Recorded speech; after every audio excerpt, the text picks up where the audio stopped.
Continuamos en esta mañana de Gira Noticias. Tengo el gusto, el agrado de saludarlo al profe, que está una vez más con nosotros para seguir charlando de historia en Alpargatas como siempre. En este caso metiéndonos de lleno con lo que tiene que ver con dos acontecimientos importantísimos, uno de la escena internacional y el otro sobre la Argentina y uno de los asuntos clave de su política exterior, como era la cuestión del canal de Beagle, tema que llevó mucho debate y tardó en alcanzar solución. Profe, buen día. ¿Cómo estás? ¿Qué tal te trata esta mañana? Hola, ¿qué tal? Buenos días, Gerardo. Saludos a la audiencia. Bien, muy bien, afortunadamente.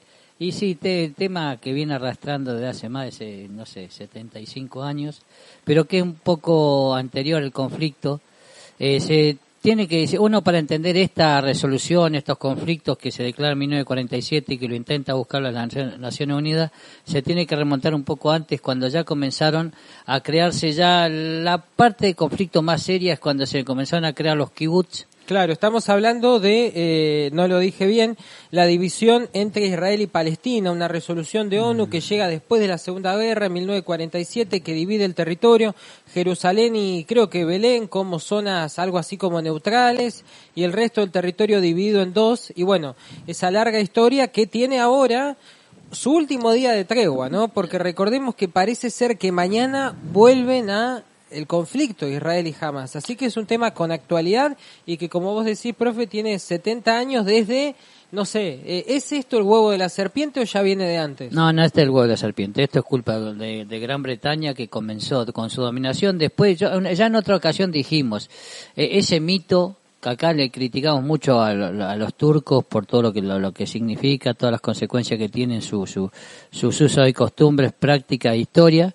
Pero hay que reconocer, o no, la verdad, que durante 400 años, lo que hoy conocemos como Palestina, lo que es Israel, tuvieron bajo el Imperio Otomano 400 años de paz, de plena convivencia, sí. Excepto en 1647 con una insurrección drusa y después en 1676 más o menos con un payá de poca monta que hizo un levantamiento, pero se aplacó rápidamente, y más que por la costumbre que tenían los turcos, también con un marco de negociación abierto.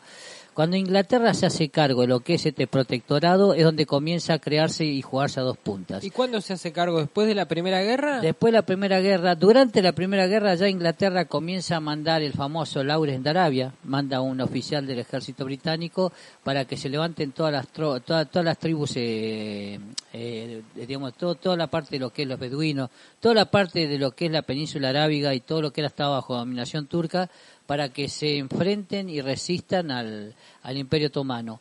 Esto hace, se han hecho películas, se han hecho muchas tergiversaciones en la realidad, muchas cosas. Es verdad que Lawrence de Arabia se logra incorporar, se logra asimiló todas las costumbres árabes. El famoso poema a Mi amor Jabrut, de no es ninguna princesa árabe, lamento decirlo. La princesa es el bolsillo, ¿no? Y los intereses... es un beduino. Así que, porque hay una cosa medio... Claro, él le murió en un accidente de motos, pero es el primer movimiento donde se logra un movimiento de insurrección contra el Imperio Otomano, con la promesa de que pues se le iba a dar un espacio territorial a lo que era Palestina. Pero acá estuvieron conviviendo perfectamente las tres comunidades: la dominación de lo que van a ser el Imperio Otomano, la comunidad griega, la comunidad palestina, la comunidad árabe y la comunidad musulmana y la comunidad judía. O sea, el Imperio Otomano era un imperio multiétnico que al fragmentarse dejó mucha gente afuera, que no quedaron incorporados en la Turquía moderna, sino que reclamaron sus territorios, y ahí Inglaterra administró según su capricho, ¿no? Exactamente, con muy mala intención, y eso fue lo que hizo que... Y por otra parte, después, también la misma etapa, y mucho más en la Segunda Guerra Mundial, comienza Estados Unidos e Inglaterra a querer convencer a las agrupaciones judías. A todo esto, los pogroms de Rusia de 1900 aproximadamente habían comenzado a tener los famosos movimientos de Theodor Herzl, un sujeto que no conoció Israel, pero que hizo el movimiento sionista. El nacionalismo hebreo. El nacionalismo hebreo, mientras que por otro lado se creaba el nacionalismo árabe, fomentado especialmente a la cabeza de lo que era Egipto, ¿no? Bueno, era una época donde veníamos del paneslavismo de los Es rusos. que esas son las dos cosas que se comienzan a incorporar. Y acá también prende este tipo de nacionalismo, tanto por el lado musulmán como por el lado árabe, mejor dicho, el movimiento panárabe, que inclusive en su momento llegó a tener hasta una unión entre Siria y Egipto que duró media hora, y el movimiento sionista que logró consolidar con una concientización y una incorporación y una concatenación de organizaciones que terminaron siendo lo que fue los famosos kibbutz. Esos kibbutz eran migración de otros lugares del mundo a Israel. Eran migraciones numerosas que comenzaron a establecerse, a comprar terrenos, a ocuparlos. Pero el problema es que Gran Bretaña les autorizó a hacer los kibbutz que compren las tierras para que se suponía que iban a contratar la mano de obra local. El problema es que los kibbutz, que son granjas comunitarias que llegaron a tener su propio sistema de seguridad, todavía hay kibbutz. Sí. Se lo hicieron con la intención de tomar mano de obra de más migrantes que iban cayendo. O sea que los kibbutz los construyeron los propios judíos. Los propios judíos, creo. No los palestinos. No. Las propias granjas comunitarias que hicieron ellos terminaron siendo unidades autónomas que se organizaron hasta militarmente con el tiempo. Esta resolución 181 de 1947, donde la Asamblea decidió dividir Palestina en dos estados, uno árabe y otro judío, con un régimen internacional especial para Jerusalén, donde se suponía que iba a estar dividida. Jerusalén es una de las ciudades que las tres religiones más importantes de la tierra tienen una pertinencia. Nosotros, porque es donde murió los cristianos, porque ahí murió Cristo; los judíos, porque es el lugar de origen de este grupo; y los musulmanes, porque ahí se supone que ascendió Mahoma. De los tres, el más antiguo es el de los judíos, ¿no? El judío es el más antiguo. Digamos, las tres religiones pertenecemos a la misma línea. Tenemos los mismos profetas, tenemos los mismos santos. Tenemos el mismo libro incluso, ¿no? Tenemos el mismo libro, exactamente. Un musulmán tiene que leer las dos cosas, ¿viste? Entonces, lo que generó es lo que después, se sabía inmediatamente cuando se retiraba, porque se comenzó a organizar también movimientos terroristas que ahora pasaron de moda y se creen que es monopolio de los árabes.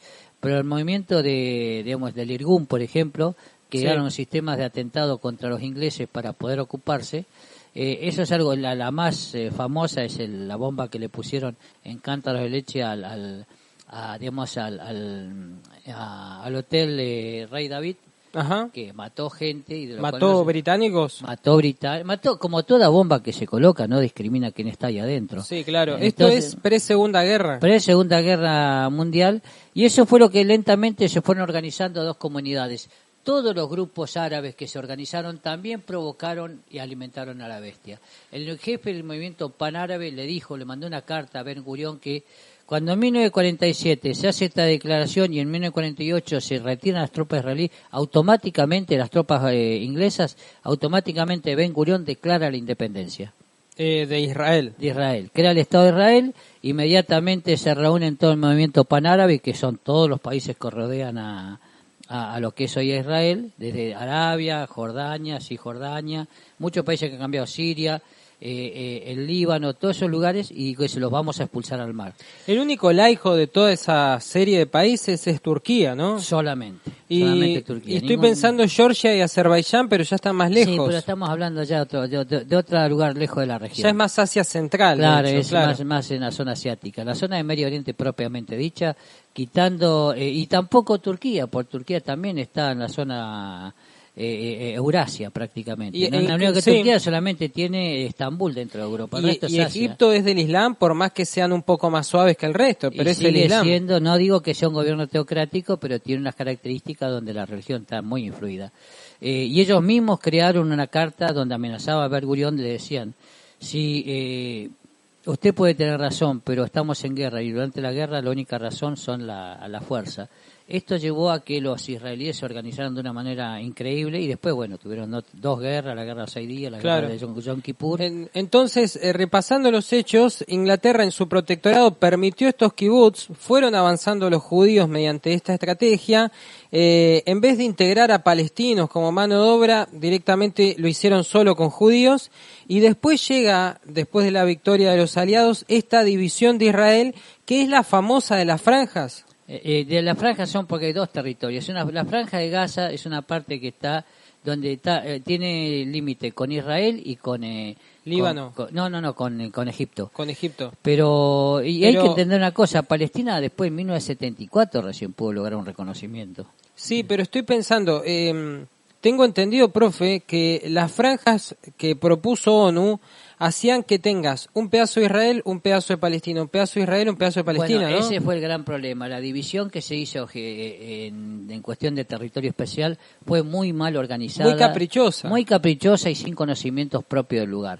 ¿Viste? Claro, y yo sé que ahí un poco, hay que decirlo, con cierta inteligencia Israel dijo, nunca nos vamos a configurar como Estado-nación poderoso con un territorio dividido en fragmentos. Exactamente, no podemos estar con partes fragmentadas que no se vinculan en una totalidad, digamos. Claro, y encima... A los efectos territoriales propiamente dicho. Como tampoco del lado palestino si se puede tener cuando tenemos lo que conocemos como Cisjordania, que es la orilla del río Jordán, y lo que es la Franja de Gaza, que es una zona que limita con el mar Mediterráneo, ¿viste? Claro. Entonces vamos a tener que cuando le conviene a Israel, como pasó hace unos 5, 6, 7 años atrás, que no son noticias, hicieron un corredor humanitario para que la gente que era de la OLP se pueda escapar a Cisjordania, porque la guerra civil que tuvieron entre la Fatah y Hamas, que terminó ganando Hamas, tuvo estas características. Claro, Al-Fatah, un grupo también guerrillero, pero con origen de izquierda. Sí, y aparte tiene una característica distinta. La OLP la organizó un egipcio que era Yasser Arafat, el constructor, quiere decir, que él no es palestino, la madre de él era palestina, pero fue el que organizó en forma sistemática, organizada y reconocida en las Naciones Unidas ese tipo de liberación de Palestina. Hay que decir que los palestinos, hoy en día los palestinos que tenemos han nacido fuera de lo que es Palestina, la mayoría. ¿Y cómo fueron a parar ahí entonces? Porque los han expulsado. Lo que hizo Israel fue expulsar a los palestinos, expulsar a los árabes y cuando estamos hablando de ocupar, expulsarlo y destruir la casa donde viven. O sea, vos decís que los que ahora están en Palestina en realidad nacieron en Israel. Lo que, por ejemplo, tenemos dos grupos importantes ahora. Hamas, que es lo peor que pueda existir, que es un terrorismo fanatizado al extremo, que la gran diferencia con Al-Fatah, que Al-Fatah es un sistema laico.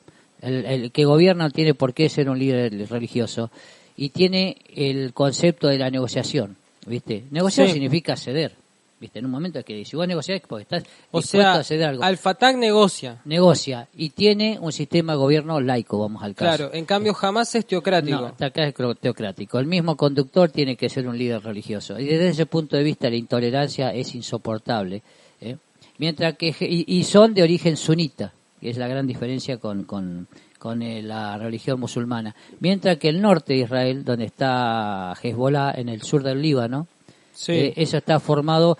Eso se formó con muchos palestinos que terminaron refugiados y se terminaron pegando al territorio. Y el Líbano es un lugar donde el Estado casi no existe, y entonces directamente se han formado distintas facciones, y la más conocida es Hezbollah, que son chiitas. El movimiento musulmán tiene dos agrupaciones, la chiita y la sunita. Los sunitas es el 80%, los chiitas son el 20%, y el Hezbollah responde directamente a lo que es el gobierno de Irán. Claro, Irán tiene esa particularidad, son chiitas los que están ahí. Son chiitas de un gobierno teocrático fanatizado. Yo he mirado un poco... ¿Canales de Irán? Sí, tiene un canal de Irán que está hecho en inglés, que mejor que Al Jazeera y que cualquier... Es más...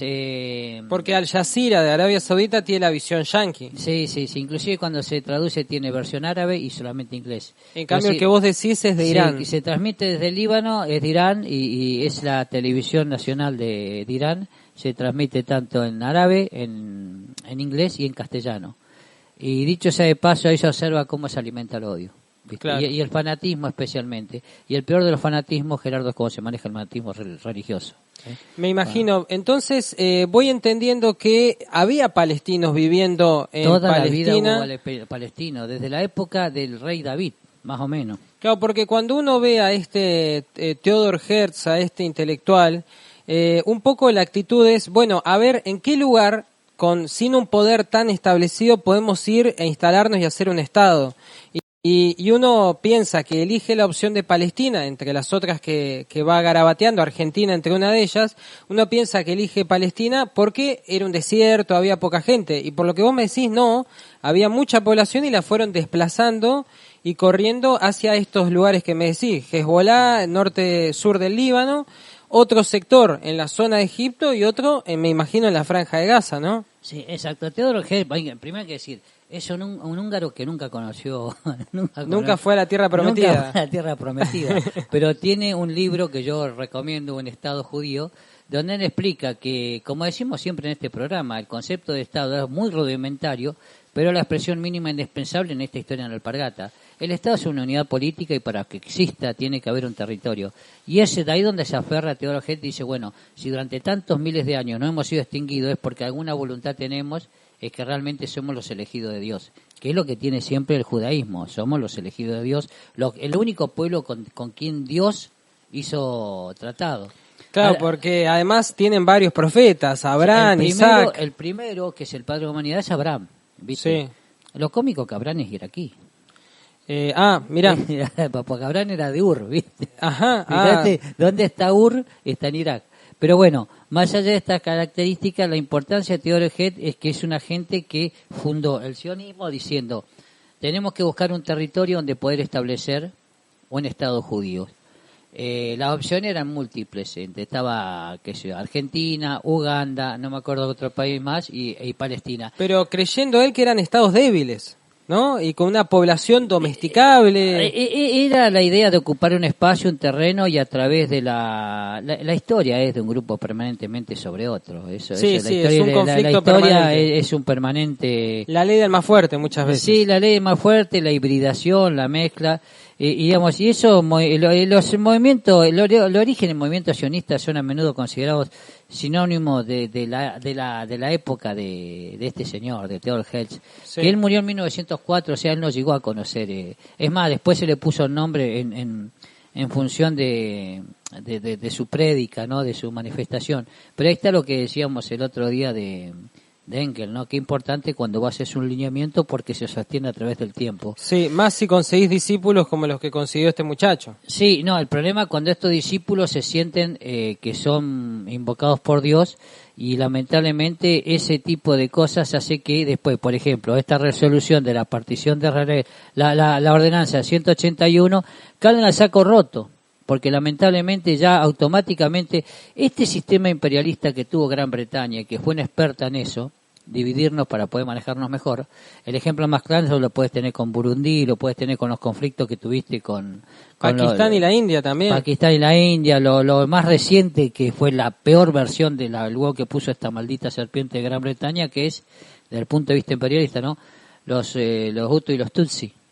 Son grupos que unos fueron ganaderos, otros agricultores, pero vivían permanentemente. Ellos dividieron los territorios y después los separaron. ¿Viste? Bueno, viste, Guatemala y Belice tienen un conflicto y claro, ahí también es una... Ahí, por ejemplo, es distinto, porque todo lo que tenemos en Centroamérica son a veces por problemas de élite locales. Internos. Sí, claro. Sí, las élites locales son las diferencias que se tienen. El Salvador, Honduras, son todo el mismo territorio, pero las élites locales, por ahí estas oligarquías que están beneficiadas por la tradición, ocupan el espacio de dominación y son un grupo dominante que por ahí crean estas divisiones. Acá tenés una conformación que se basa inclusive en lo religioso, que es un fundamento mucho más fuerte.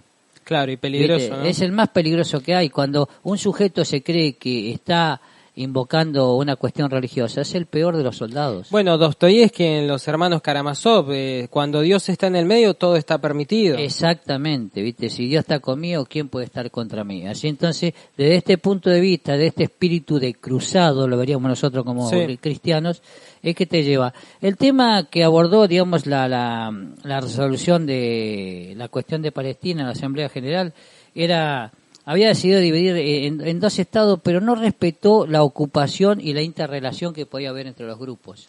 Y fue lo que hizo que en un momento ya después no se pudo arreglar nunca más. Pero ¿había una solución mejor? ¿Un estado conjunto? Bueno, suena... hoy en día suena irreal, ¿no? Sí, yo creo que la primer culpa la tienen los grupos panárabes. Ajá, que no firmaron. No firmaron y dijeron nosotros no vamos a reconocer esto y los vamos a tirar al mar. O sea, una actitud belicosa. Una actitud, sí, una actitud, digamos, cuasi mesiánica, porque dijeron, los vamos a arrojar al mar porque son intrusos, ¿viste? O sea que cuando Israel se convierte en un estado guerrerista, un poco es también empujado por estos vecinos que tienen. Es que a su vez al soldado de Israel se le enseña que nosotros, pues ellos hoy se pueden perder 100 guerras, van a seguir siendo árabes y van a estar siempre en ese territorio. Nosotros perdemos una y desaparecemos de la historia. Claro. Cuando vos tenés un tipo que le hace ese principio, entonces tenés un sujeto de los más peligrosos, porque ya no le importa morir. Sí, y la verdad que uno se pone a pensar, mirás las potencias del mundo, y por ejemplo Estados Unidos es casi una isla separada de Europa, de Asia, dos océanos. Siempre incluso estuvo lejos de todos los problemas. Incluso la Argentina, profe, tenemos el Atlántico, tenemos la cordillera, el impenetrable, las montañas en el norte también. A los efectos comparativos, y pidiéndole perdón a Porota Crespo, a Celeste Crespo y a todos mis brillantes profesores, a Roberto Rodríguez y toda la cátedra, si Egipto existió durante 5.000 años, es porque estuvo territorialmente y geográficamente protegido de cierto aislamiento. Claro, pero digo, Israel no tiene esa protección. No, Israel vive rodeado por el enemigo. Claro, China le pasa parecido. Cuando uno mira, tiene vecinos nucleares, China, como pero la India, China Pakistán. Es una historia mucho más antigua que Egipto, inclusive, y tiene una purga que no se cuenta. Sí, no, lo que yo observo es, en términos del análisis geográfico, cómo Israel está obligada a la sangre y el fuego, un poco. Yo creo que ya es inamovible. Es una cosa que no lo entienden muchos pro-palestinos, ¿viste? Sí. Acá no estamos ni con uno ni con otro, ¿viste? Pero tampoco vamos a cortarla con esta dialéctica absurda de que el fuerte y el débil, donde el débil es bueno y el fuerte es el malo, ¿viste? No nos confundamos. Que Israel sea una potencia militar y peligrosas, que me hace dudar de esta seguridad que tenía de lo que está pasando ahora, de la cual me preocupa y me indigna, porque hay 21 argentinos metidos ahí. Bueno, ahora por suerte hay 16 porque ya salieron 5, sí, pero bueno. No importa, son vidas, no me importa el Son número. vidas, Eso cierto. Como cuando entramos a discutir lo de desaparecidos, si fueran 30 o fueran 8, eso no me interesa. O los judíos fueron 6 millones, eso, no importa eso. Ponele, no fueron 6 millones, no fueron 30.000, fueron 8.000, desapareció Radatili. Ahora, profe, esto en el 47... Después tenemos cuántas guerras, ¿no? Porque guerras en realidad, guerras tuvieron, no hubo guerras, porque vos tenés primero la de los 6 días. Con Egipto, ¿es esa? Claro, se da con Egipto. No, siempre tuvo ataques bifrontes Israel. La primera guerra fue la de 6 días, que quedó muy mal parada Israel con Golda Meir y le costó el gobierno porque atacaron antes de ser atacado. Y quedó como que es Israel el que atacó. Primero comenzó con el problema del canal de Suez, que lo tenía Egipto y lo entró a manejar, y después, y que le cortaban usar el puerto que da al Mar Rojo en Israel. Sí. Y después, y bueno, ante esa situación, en un día, la Fuerza Aérea Israelí atacó todos sus enemigos, ¿viste? Y después cuestiones nos llevaría mucho tiempo, pero hay un gran traidor entre los propios árabes que nunca se reconoce, que es Jordania. Ajá. Jordania siempre terminó negociando. Jordania, que era el que tenía el poder de Jerusalén, que es un lugar sagrado, tanto para ellos como para nosotros. No sé por nosotros no jodemos pidiendo lugar. Bueno, tuvimos ya las cruzadas. Bueno, sí, pero y no hubo suerte, me parece. Sí, tuvimos sí, es cierto, una sola tuvimos y después nos expulsaron. Claro. Y de todas las perdimos todas. Se cambió la estrategia, evidentemente. Pero son cuestiones distintas de la Edad Media, con otras problemáticas completamente diferentes. Sí. En este mundo moderno hay que entender que después de la guerra de 1948, la Asamblea en la resolución estableció en 1949 una conciliación de las Naciones Unidas, pero que fue algo atado con alfileres. Tuvo 2 guerras, que fue la de los 6 días, donde ahí te digo que Israel, como decía recién, atacó y quedó como el atacante, pero en realidad es un ataque defensivo. Y ahí es distinto, porque eran soldados los que peleaban. Eran ejército contra ejército. Lo mismo pasó en la guerra de Yom Kippur, 1974, cuando atacaron aprovechando la fecha religiosa donde ellos no pueden tocar ningún aparato, los israelíes. Sí. También. Y aparte hay una gran diferencia. Estaba el ejército en el Sinaí. El ejército egipcio estaba en el Sinaí, el ejército sirio, el ejército libanés, sirio-libanés en ese momento, Pero es distinto, son ejército contra ejército. Esto que tenemos ahora es completamente diferente, porque sale de las estructuras formales de la guerra convencional. Claro, es un grupo terrorista y del otro lado un Estado, ¿no? Ese Exacto, es el tema. acá no hay, digamos, no hay dos grupos uniformados perfectamente claros y diferenciados. Eso no lo tenemos. Ese es el problema. En la primera guerra de los 6 días Israel quedó como el agresor y eso le costó el gobierno a Golda Meir. En la segunda fue distinto. La de Yom Kippur. La de Yom Kippur fue otra historia, se hizo también en menos de un mes. Sí. Y le vamos a decir la verdad, le dieron una paliza bárbara a los árabes. Bueno, y ahora cuando empezó este problema era el aniversario de 50 años. Exactamente, aprovechando la ocasión, por eso a mí, mirá, me genera una desconfianza y lo vamos a sostener en este programa, cueste lo que cuesta. No me trago esa ingenuidad. Sí, es medio raro. No me lo trago del Mossad, no me lo trago del ejército israelí. No, y nosotros tenemos mucho vínculo con ese grupo. Y aparte está Estados Unidos en el medio, ¿no? Que a Estados Unidos le vino bien el conflicto. Egipto le había dicho, Egipto le había pasado información clave. Dice, se está organizando algo, se está infiltrando gente. De los 20.000 trabajadores que van a Israel a trabajar, hay gente infiltrada en el medio de gente de Hamás. Lo que no dicen que, por ejemplo, a los palestinos no lo dejan pasar a Israel, pero tampoco lo dejan pasar a Egipto. No, ese es el problema. ¿Y a dónde van? ¿Al Líbano únicamente? No, eso está en la otra punta. No pueden cruzar. Eso es como si me dijera de Ushuaia a Jujuy, más o menos. No podés cruzar Israel. No podés cruzar, no. Y lo que no te dicen que jamás no deja pasar a nadie tampoco. No te dejan salir, es como Stalingrado. O te quedás o te quedás. Exactamente igual. Así como Stalingrado, la resistencia gloriosa del pueblo de Stalingrado es mentira.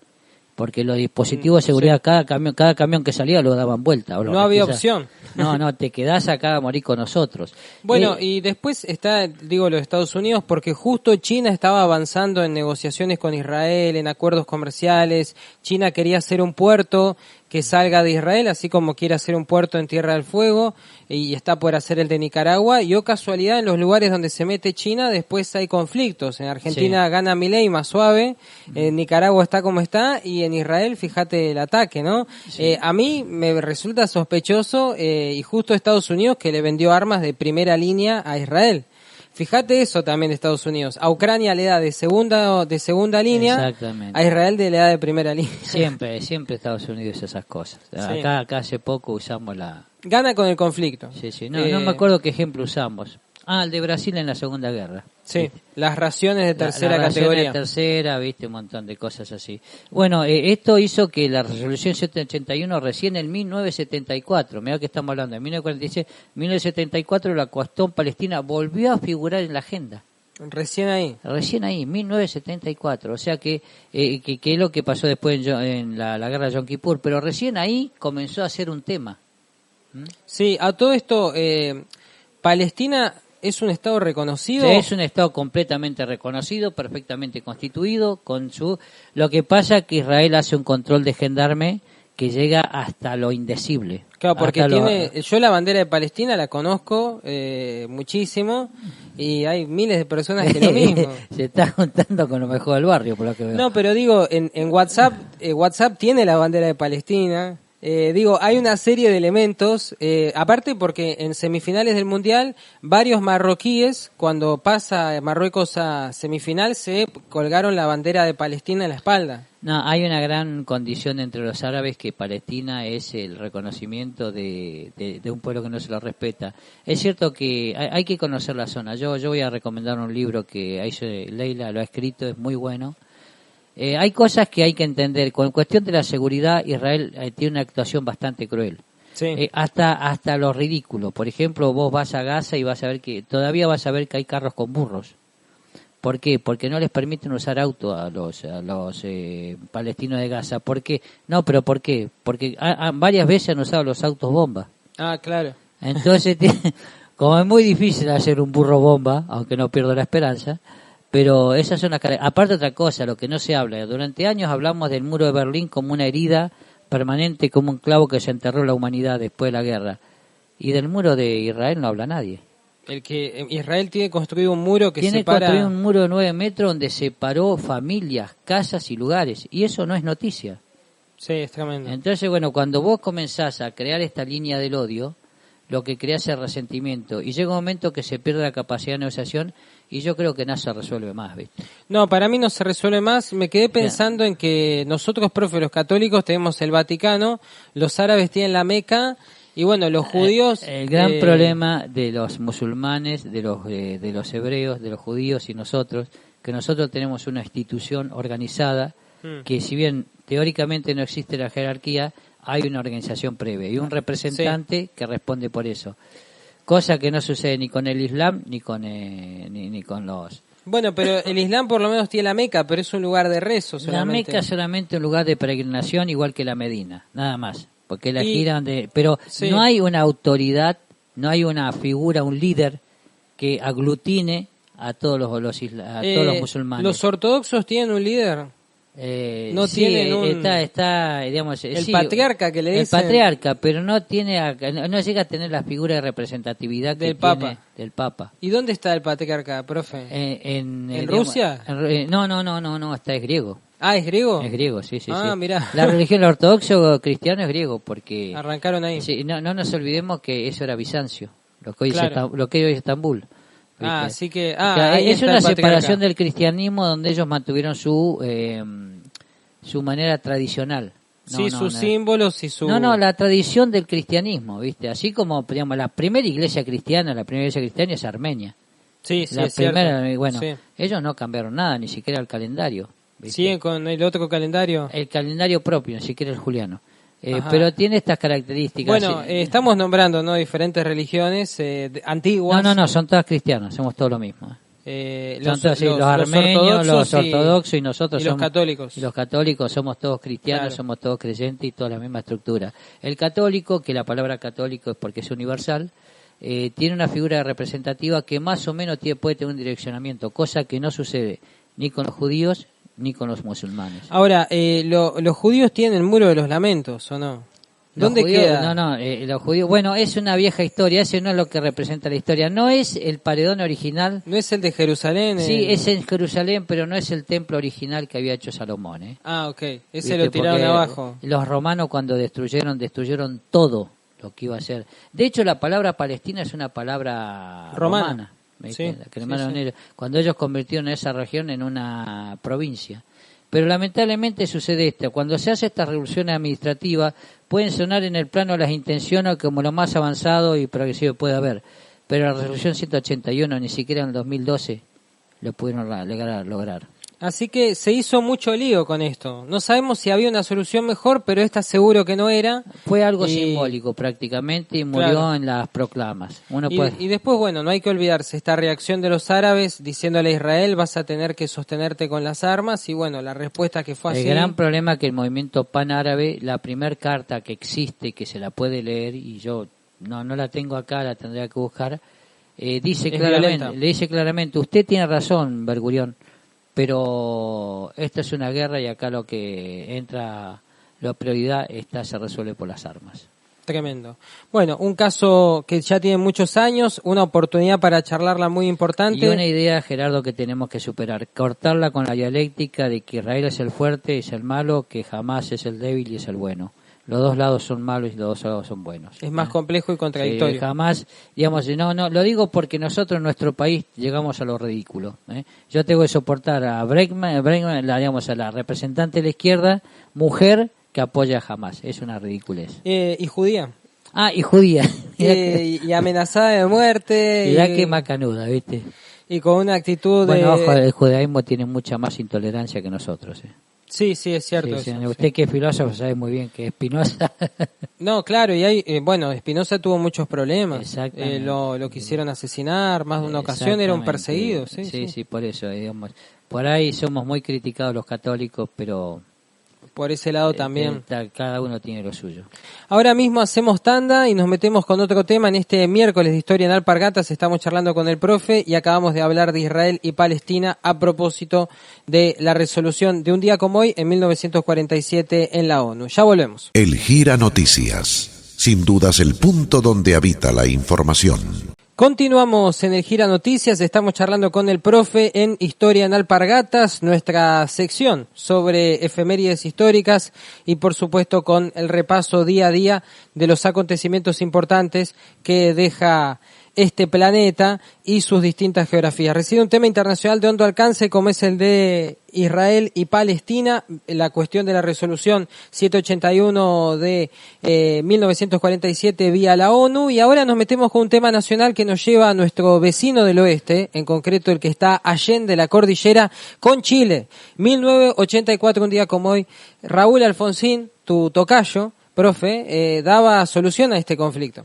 Sí, digamos que comenzaba un acuerdo de límites para distender un conflicto que tiene vieja data. Digamos, se llama el caso la tensión diplomática de la Argentina y Chile por la disputa territorial de la actualización de los límites.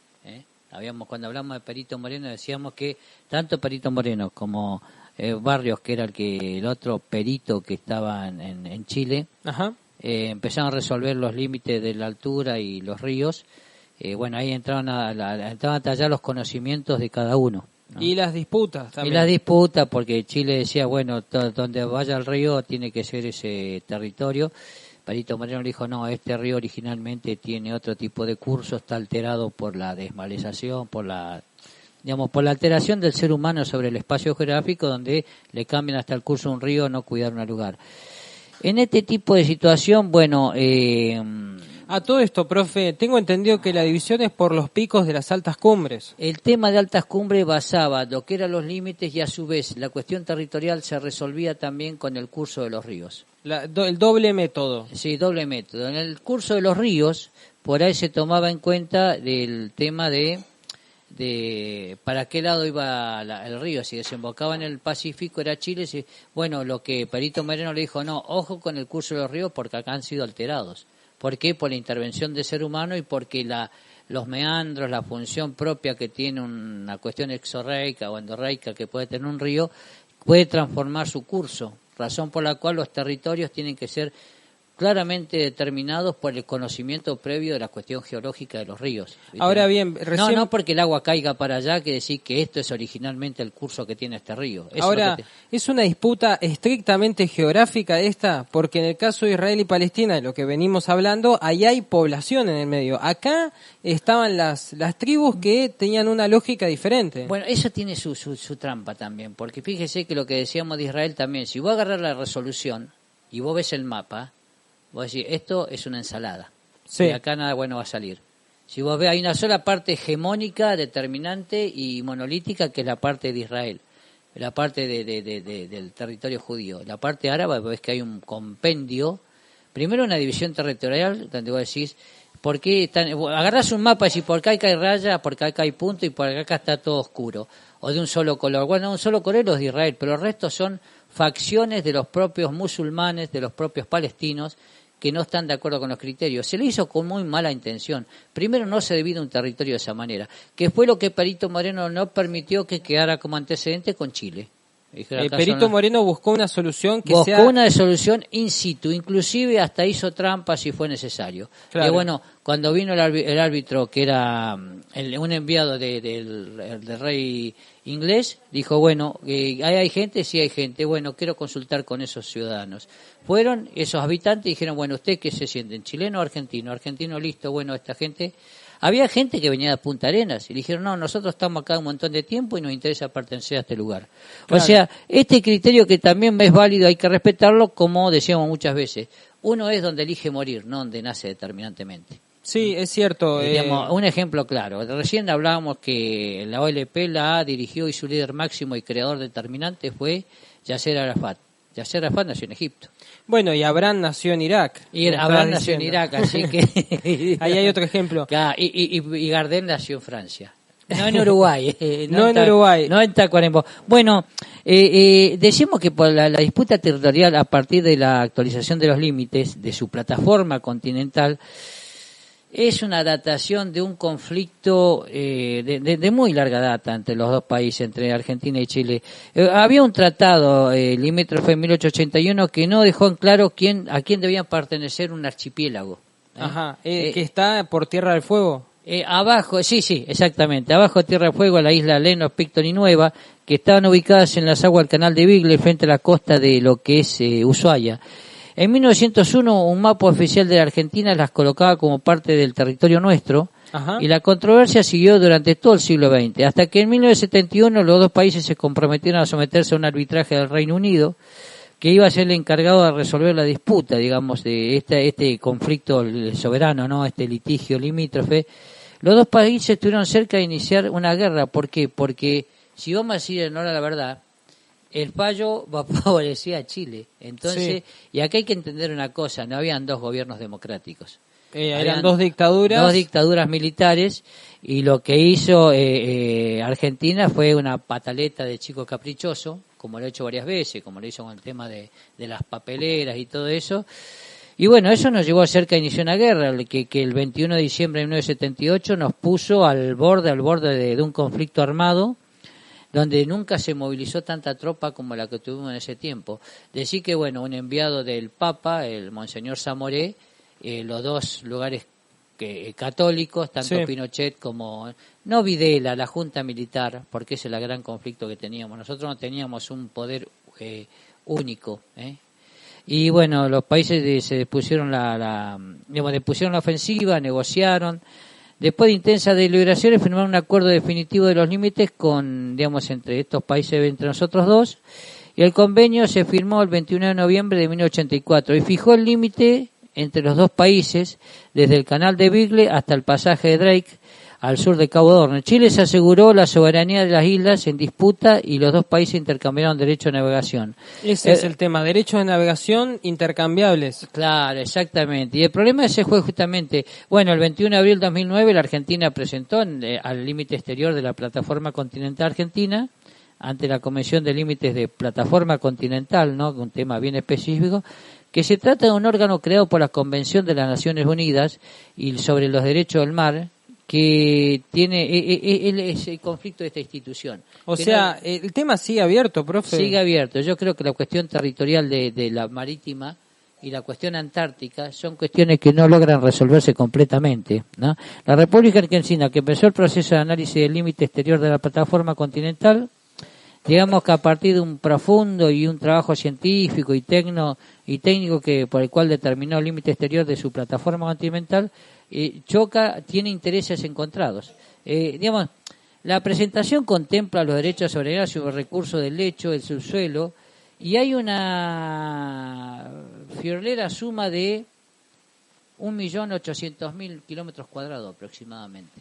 Estamos hablando de un espacio de la plataforma continental argentina que va más allá de las 200 millas marinas.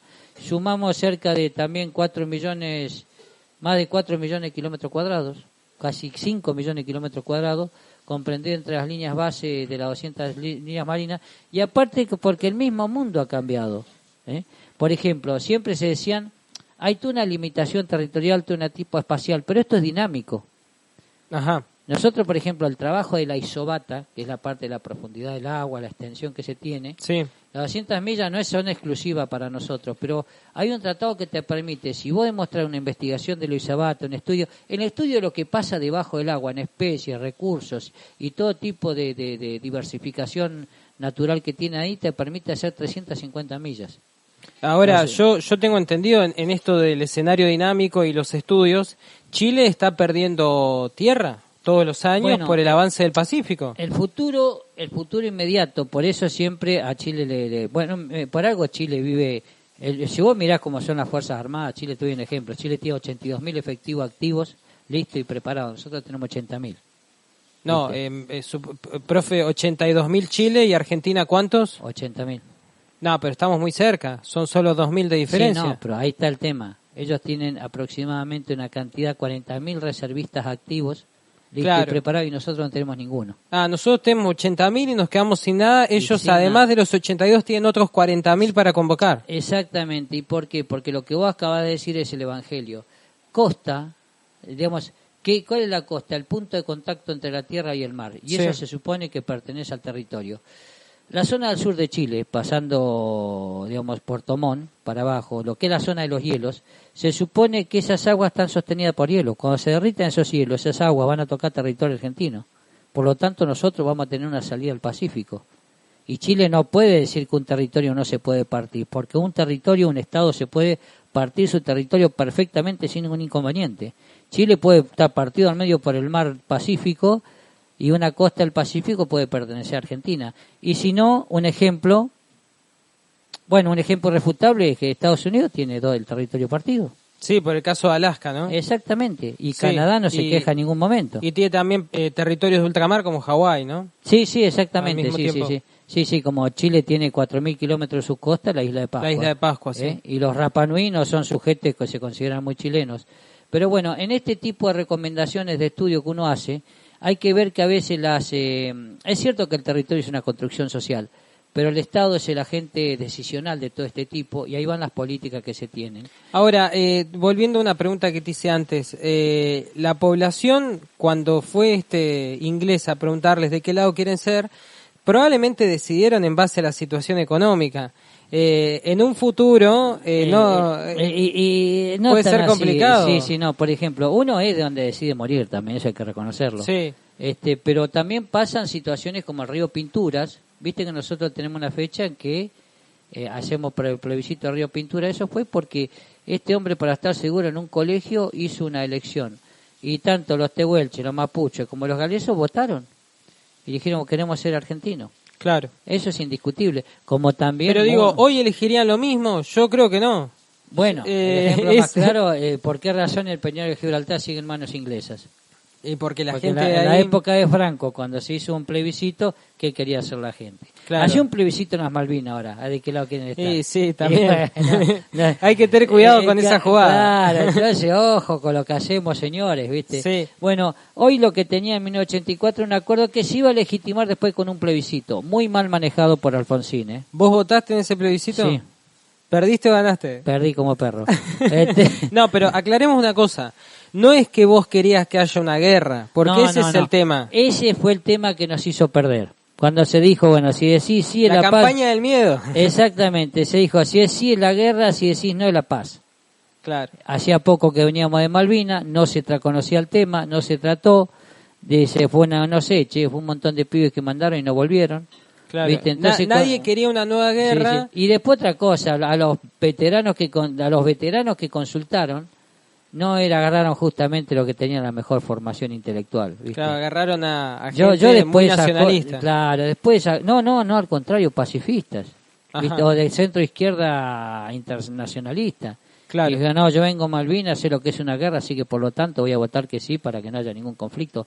No era así. Sí, mira, vos digamos, viviste la época anterior a esta situación y a esta resolución, entonces por ahí tenés una opinión en donde quizás te puede dar bronca. Y hablo con el diario del lunes también. Claro, a mí lo único que me da bronca de la división actual es que para cruzar a Tierra del Fuego tengamos que usar un ferry chileno. Bueno, esa la culpa la tiene Sarmiento. Sarmiento, cuando hizo la gestión sobre por qué razón tendríamos que tener nosotros territorio, Sarmiento facilitó las cosas para que todo el canal de todo el estrecho de Magallanes tenga soberanía a Chile.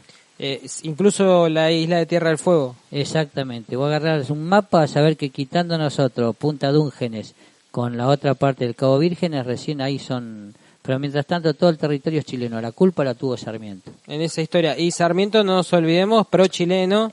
Lo que pasa que en esa vivió época... en Chile, Chile le dio de comer, lo mandó a Estados Unidos.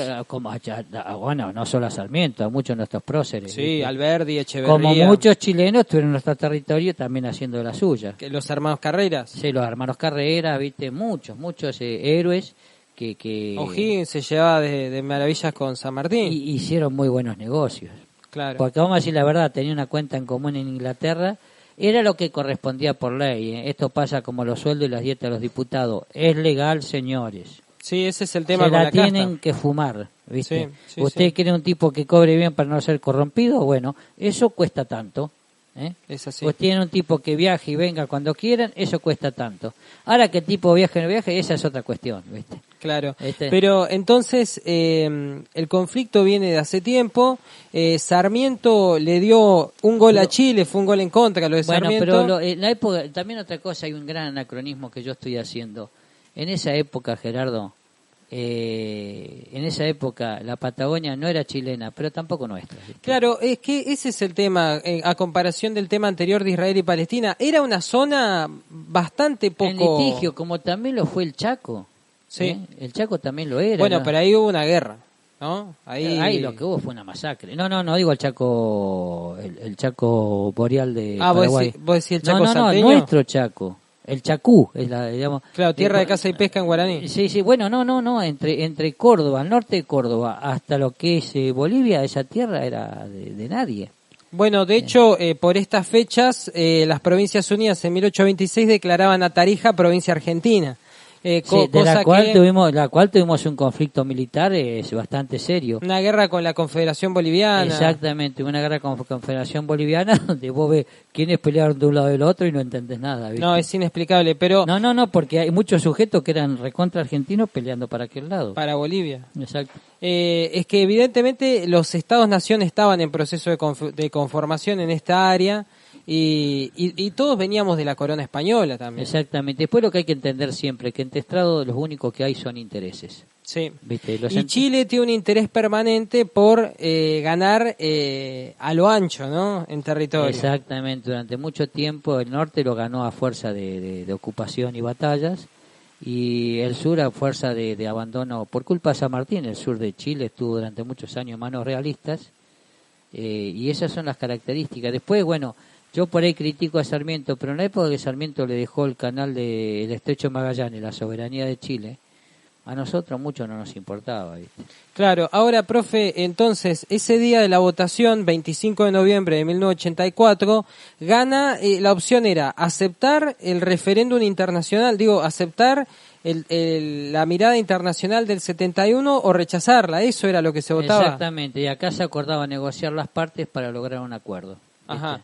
Y Argentina aceptó esa perspectiva. Si no aceptabas, básicamente había que volver a negociar. No es que íbamos a ir a una guerra. No, exactamente. Sí. Pero bueno, se daba un avance en la negociación porque se quería negociar. Siempre digo lo mismo, que es el gran problema que tenemos con Malvinas. Nosotros Malvinas fuimos a todo nada y logramos nada. ¿Viste? Sí. Ahora, si nos queremos sentar a negociar, señores, negociar es estar dispuesto a ceder. ¿Viste? Claro. Ahora, también hay otro tema con Malvinas que vengo pensando, profe. A Estados Unidos le gustaría que Inglaterra no esté en el Atlántico Sur. No sé, Gerardo. ¿Quién te dice el día de mañana? No sé, porque siempre han sido muy unidos en las cuestiones internacionales. Con el Reino Unido. Sí, quitando Vietnam, casi en todas, Vietnam y Corea, el resto de los conflictos han participado, pero muy concatenados. Sí, pero siempre igual Estados Unidos sin darle grandes favores a los ingleses, siempre cobrándoles todo. Sí, bueno, también los ingleses lo han usado mucho. Es cierto. Sí, bueno, claro. Es otra historia, es otro cantar, pero... bueno, lo importante de esto era que, bueno, en ese momento quedaron pendientes 2 puntos septentrionales que no se han resuelto, pero sí se comenzaba un camino de negociación a través de cederle también a Chile las había ocupado, en 78 las había ocupado. ¿A quiénes? Picton, Lennon y Nueva las había ocupado. Y hoy son plenamente chilenas. Exactamente. El problema de perder esas islas era que nosotros perdimos el acceso al Pacífico. Eso es lo que no se tuvo en cuenta. ¿Viste? Claro. Esto dicho, me lo enseñaron algunos marineros, veteranos marineros. ¿Viste? Ese es uno de los problemas. Uno de ellos, sos muy amigo de uno de ellos.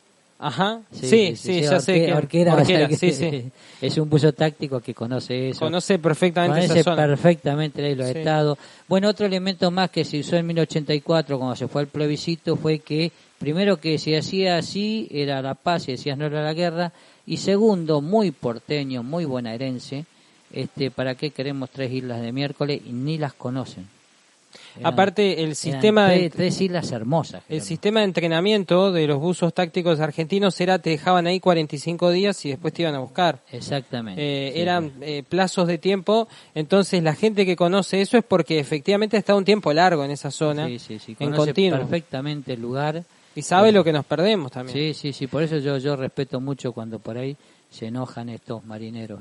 Ahora, lo de 2009 es un acontecimiento que nombraste, y después, hace poco, tenemos el mapa de la Armada chilena que dibujó una parte que es el sur de Tierra del Fuego, donde era todo chileno. Que eso es el gran problema de la política. Si hay algo que tuvo coherente, sostenido y mantenido por el Estado, no importa qué es lo que yo le envidio a los chilenos, en la política exterior es el permanente expansionismo. Sí, pero lo que da bronca es que ese sur de Tierra del Fuego es, como dijiste vos, derechos compartidos de navegación, no solamente sí, chilenos. Sí, no, ojo, como también lo dicen que Chile comienza la Antártida no pertenece a nadie, señores. Bueno, esta semana hay una fecha para recordar al respecto. Ya hablaremos en su del momento, asunto. pero hay que entender eso. Hay lugares donde está bien que los territorios son construcciones sociales, porque el ser humano dice, esto es mío. Pero también hay que entender que organizado como Estado es el que decide, digamos, el agente decisional es el Estado organizado. Claro, en este caso se convocó a la sociedad civil, la sociedad desde estos argumentos, el no a la guerra, desde la ignorancia porteña y desde la lejanía para la mayoría de los argentinos de este territorio. El desconocimiento absoluto es como discutir algo sobre la luna. Y a la vez tengamos en cuenta que no existía la provincia de Tierra del Fuego. Vos fíjate una cosa. Sí, no. Era un territorio nacional. Era un territorio nacional. Claro. Otra cosa que pasa, vos fíjate que si uno discute ceder un par de cuadras de Bernardo Irigoyen en la provincia de Misiones, nadie lo discutiría. Pero Malvinas sí lo tenemos presente porque fue el Estado que concientizó y construyó un sentido de pertenencia. Exacto, la patria en la extensión. Exactamente, sí. Bueno, el himno es reciente, ¿no? Sí, ahí está muy claro. La marcha San Lorenzo, reciente. Bueno, pero eso son parte de la simbología y las construcciones de las identidades, ¿eh? Y en eso es importante construir unas identidades desde la tolerancia, pero un fuerte sentido de pertenencia también, Gerardo. Sí. Bueno, profe, esto respecto a la situación del canal de Beagle, si había guerra en el 78, ¿dónde se iba a pelear? ¿En la zona de Chubut, que la frontera es petiza? No, había distintos planes. Rospentec, capaz. Sí, la idea era avanzar por el sur, desembarcar en lo que eran la zona sur de Tierra del Fuego, avanzar con fuerzas, sostener todo, había muchas tropas de blindados en la parte de lo que es Punta Arena, toda esa región. Y Pinochet estaba loco, porque pensaba entrar por Jujuy y llegar hasta Córdoba y ahí tomar Buenos Aires. ¿Por el norte? Por el norte. Para atravesar los valles calchaquíes. Entrar toda la sierra. De pasar lo que es la zona de Salta y Jujuy y avanzar hasta el centro de Córdoba y de ahí tomar Buenos Aires. Difícil. Por algo se perdió la batalla de Tucumán en el siglo XIX. Yo creo que era más argentino que nosotros, Pinochet. Sí, estaba muy confiado. Y bueno, lo que no tenía presente es que Argentina había sido caprichosa y no había querido aceptar el arbitraje internacional. En un momento determinado, cuando vino el fallo del laudo británico, lo que hicimos fue una pataleta. ¿Viste? Claro. Igual, de todos modos, te digo una cosa, hay muchos autores que dicen hoy en día que el gobierno chileno iba a aceptar cualquier condición de paz. ¿Ah, sí? Sí, porque Chile estaba tan mal internacionalmente que no le vendían ni una munición. No le venía bien el conflicto. No le venía bien el conflicto, no estaba bien, no se podía proveer bien, ni siquiera Inglaterra lo podía ayudar. Porque tenía una relación exterior donde no los quería nadie, ¿viste? Claro. Mientras que nosotros, como le servíamos en El Salvador con instructores argentinos, porque no podían meterse americanos, mientras nosotros le servíamos los comunistas en el desayuno a los americanos, teníamos una buena relación. Bueno, y está claro que era una guerra que no le convenía a nadie, ¿no? No, porque hubiera sido ocupación. Chile es un país muy fácil de conquistar, pero imposible de controlar. Sí, y al mismo tiempo... Yo he viajado, he recorrido, me he metido en los bosques de ellos y con un ojo diferente. Es imposible de controlar. Por algo, vos ponés a pensar esto, con todo el poder que tiene, por ejemplo, Estados Unidos, ¿por qué en Yugoslavia nunca se metió? Claro. Porque es un espacio geográfico imposible. Otro, si Irán es un problema tan grande, con todo el poder que tiene, porque a Irán ni siquiera Rusia lo quería, ¿por qué no lo conquista? Porque geográficamente es un territorio imposible. Irán tiene una meseta, una altura donde no podés poner ni una moto porque se hunde. Es hielo lo que hay. Es hielo ahí. Y abajo el hielo pantano. Sí. O sea, geográficamente tiene una protección natural que es imposible de ocuparla. Y los valles inhóspitos y la gente viviendo en las montañas, es complicado. Sí. Y para colmo un grupo como los Pazdarán que está dispuesto a morir. Bueno, incluso Estados Unidos en la Guerra de México conquista más territorios de aquellos con los que se quedó. También ahí tuvo la inteligencia de ceder la parte del desierto de, creo que es el Sonora, todo eso que está en Baja California, eso lo entregó. Sí. Pese a que lo había conquistado. Alcanzaba con Arizona para ellos. Les alcanzaba. Bueno, profe, un gusto esta conversación de hoy miércoles. Te invito a seguir conversando esta semana. Mañana, pasado, tenerte presente es un placer, así que seguiremos charlando de otros temas. Sería muy bueno que en el mañana pasado logremos tocar Ya, esta cuestión de los límites, yo creo Los que límites, nos lo debemos. Sí, exactamente, y las fechas acompañan. Y disculpa a los profesores por la desprolijidad de la presentación. Esto ha sido Historia en Alpargatas, hacemos tanda y continuamos con más en el Gira Noticias. Ya volvemos.